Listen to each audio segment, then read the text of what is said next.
Greetings. I am Emily Bretthauer, Director of Programs, and I'm filling in for Pastor Eric Smith while he's on vacation. This is Wakening Grace.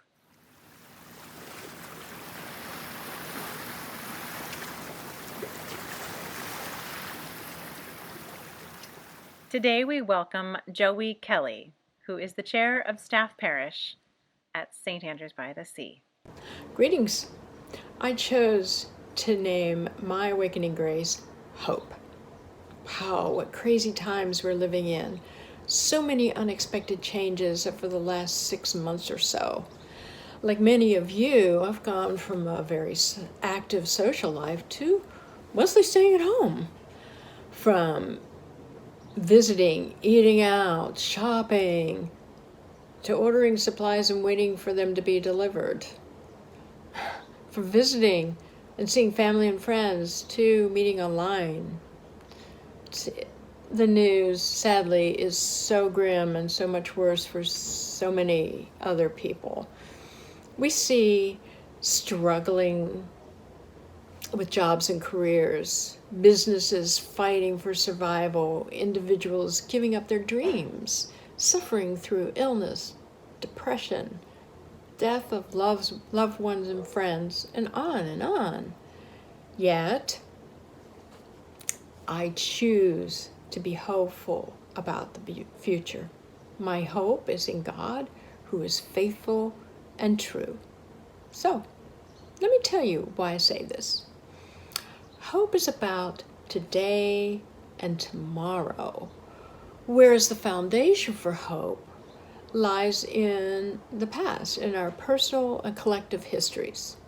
So as an example, my second great-grandparents were among 9 individuals who were key in organizing the Wesleyan Methodist Church in Dixonville, Pennsylvania in 1855.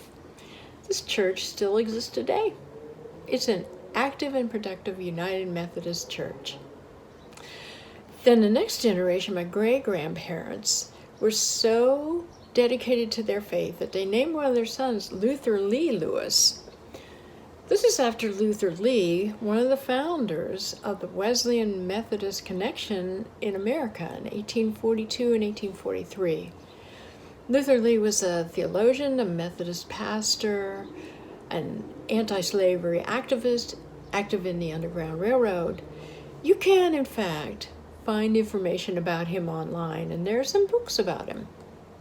So, from my personal and family history, I can clearly see the hand of God working through the generations.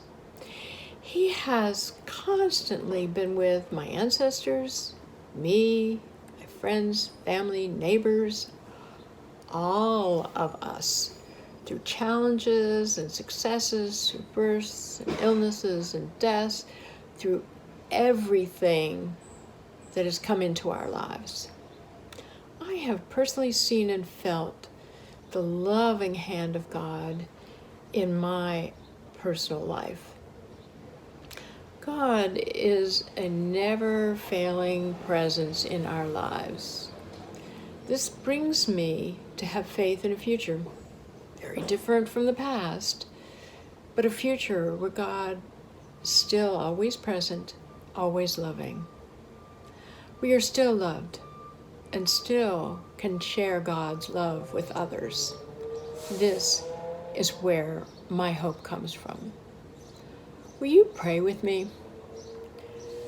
Dear God, thank you for your never-ending love, for your strength. You are our strength, our joy, our hope, our salvation. Bless those who struggle and grieve, as well as those who cling to you, who reach out to you, and those who are afraid to trust you, and those who do trust you and rejoice in you. May we all rejoice in the hope for a better, brighter future in your love. May it be so. Amen.